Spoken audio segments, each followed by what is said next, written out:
기차는 김영환이죠. 그리고 이거를 여과 없이 왜곡해서 문제 삼은 일부 보도한 측도 있겠고요. 그리고 이렇게 만든 김부선 씨한테도 책임을 묻겠습니다.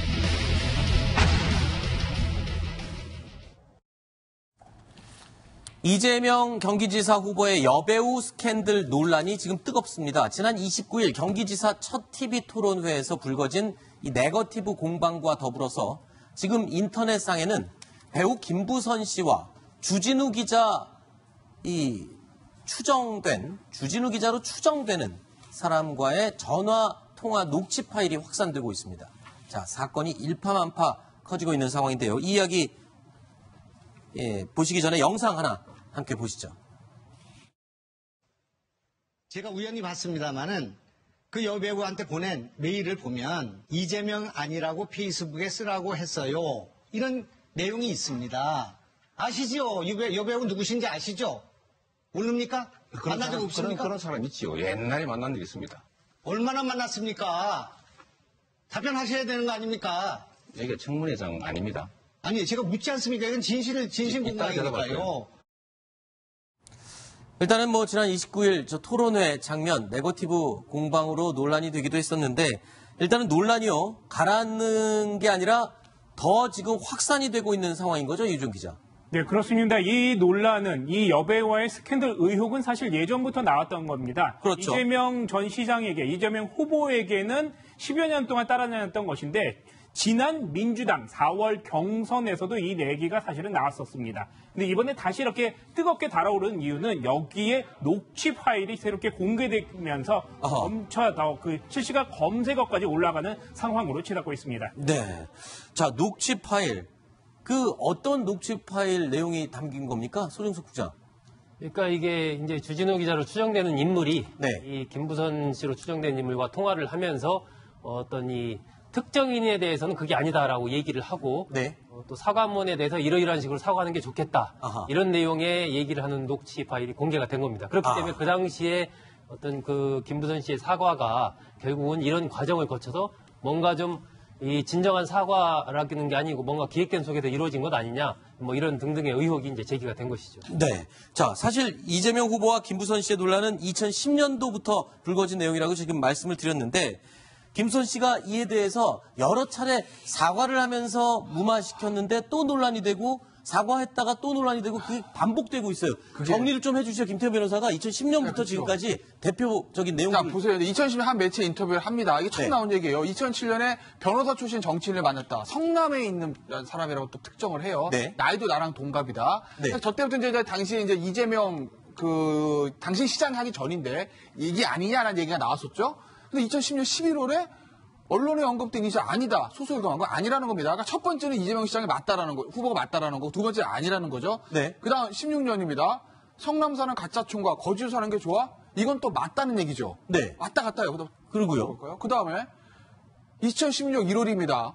이재명 시장이 미안하다. 딸 양육비 문제로 자문 구하는 게 전부다. 아니라는 거죠. 네. 그죠? 그 다음 11월 24일, 열 달 후에 사과문은 어떤 분의 자작극이다. 주진우 기자 물어보시죠. 맞다는 거죠. 네. 2017년 2월 26일이죠. 가짜 총괄가 사과하세요. 그게 당신이 살 길. 맞다라는 거죠. 왜 이렇게 왔다 갔다 하는 거예요? 몇 개 봤는데도 이재명 시장의 얘기구나 라는 글. 아닌데? 라는 글. 맞구나 글. 아닌 거 왔다 갔다 합니다. 아니 이게 왜 잠깐 희한해?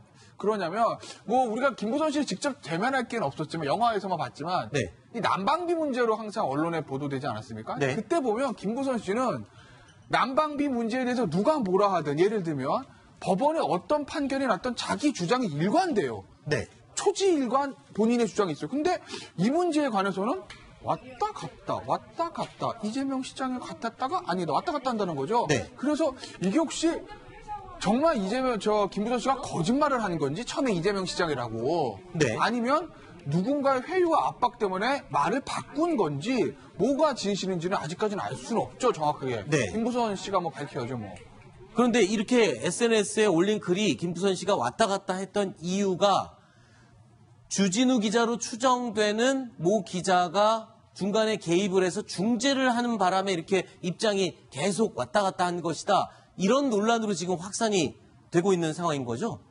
그렇습니다. 지금 이제 김부선 씨가 아까 보였지만 2016년 1월 달에 이재명 시장에 공식적으로 사과를 합니다. 네. 근데 그 전에 지금 주진우 기자로 추정되는 인물과 통화를 하면서 주진우 기자가 그 추정되는 인물이 페이스북에 침묵하지 말고 이재명이 아니라는 걸 나갔으면 좋겠다 이렇게 얘기를 하고 거기도 김부선 씨가 그걸 듣고 사과글을 올렸다. 그렇다면 결국은 사전에 짜고 사과를 올린 거 아니냐. 사실 맞지만 그렇게 이제 아닌 것처럼 만든 거 아니냐 이런 이제 의혹입니다. 그랬다가 또 마음이 변해서 다시 진실을 얘기하고 또 다시 아니라 그랬다가 또 진실을 얘기하고 이런 식의 왔다 갔다 한 것으로 추정이 될 수 있다. 이 얘기를 하는 건데요. 그래서 그 전화 녹취 파일에서 주진우 기자로 추정되는 인물과 김부선 씨가 나눴던 그 내용과 실제로 SNS에 올렸던 글을 비교를 해봤습니다. 그 녹취 안에는 이런 내용이 있습니다.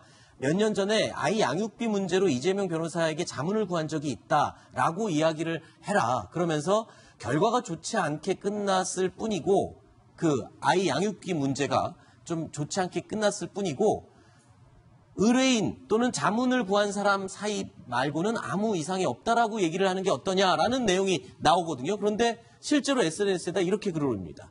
제 딸 양육비 문제로 고민하다가 이재명 변호사에게 자문을 구한 일이 있습니다라고 아주 흡사한 내용으로 글을 올리게 되거든요. 또 한 군데가 있습니다. 통화 내용 중에 이런 내용도 있습니다.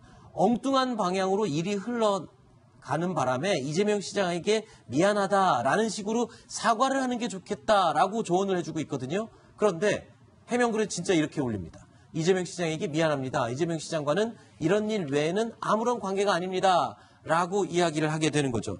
그렇다면 통화 내용이 그대로 SNS에 올린 글에 반영이 되고 있다라고 추정을 할 수가 있는 상황인 거잖아요.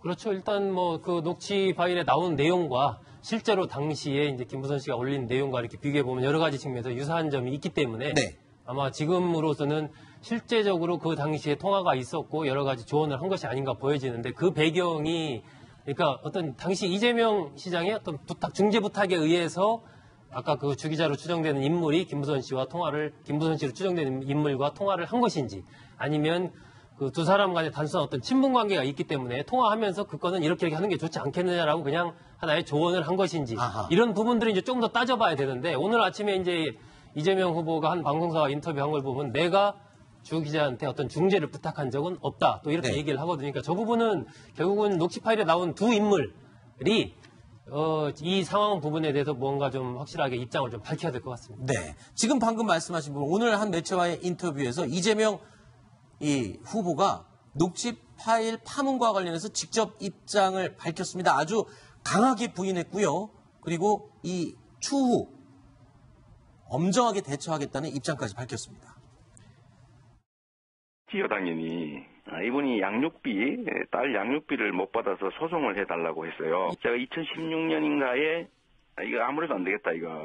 나를 직접 지칭하진 않았지만 종합을 해보면 나를 지칭한 것으로 보여서 이거 소송을 하든지 해야 되겠다라고 했더니 이분이 다시 그것 아니다 미안하다 사과했어요. 이게 할 만하면 사과하고 아니라고 하고 또 한 번 뭐 이상한 거 써가지고 또 문제되면 또 미안하다 그러고 이거 한두 번도 아니고 이번에는 분명하게 제가 정리하고 넘어가요. 1차는 그 김영환이죠. 그리고 이거를 여과 없이 왜곡해서 문제 삼은 일부 보도한 측도 있겠고요. 김부선 씨한테도 책임을 묻겠습니다.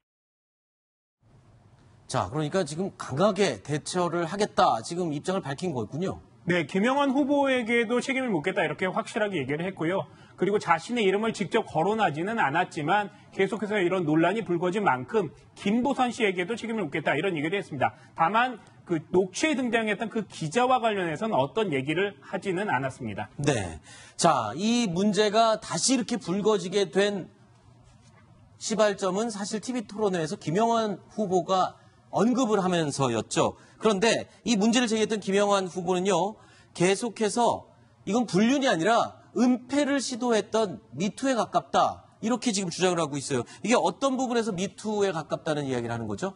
지금 김영환 후보의 이제 주장입니다. 네. 한 두 가지 부분을 이야기를 하고 있는데 첫 번째는 소송을 가면 200% 진다. 이런 식으로 이제 어떤 그 주기자로 추정되는 인물이 강하게 얘기한 이런 부분들이 굉장히 좀 압박을 한 부분이 있다라는 거고 두 번째는 어떤 당시의 변호사 그리고 그 이후에 이제 지방선거에서 당선됐다 이런 등등의 어떤 권력을 바탕으로 해서 압박을 했고 그것이 2번씩이나 사과문을 작성하게 된 배경이 아니겠느냐. 네. 그렇다면 이것이 이른바 불륜의 문제가 아니고 그 상황 자체를 은폐하려는 어떤 권력의 힘이 작용했다라고 볼 수 있기 때문에 네. 이 문제는 미투 문제와 연결된다라는 것이 이제 김영환 후보의 주장입니다. 한국당에서도 지금 논평을 내고 강하게 비판을 했고요. 청와대 게시판에도 지금 진실을 밝혀달라는 글이 올라왔습니다.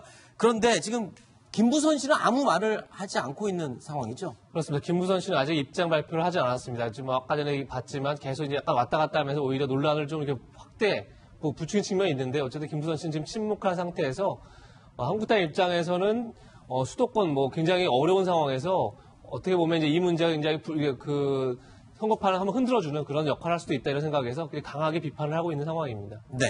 자, 이재명 후보는 지금 형님 욕설, 파문, 파일 공개에 이어서 이번 또 이 여배우 스캔들 논란까지 굉장히 선거운동이 이제 본격적으로 시작됐는데 큰 암초를 또 만난 게 아닌가 싶습니다.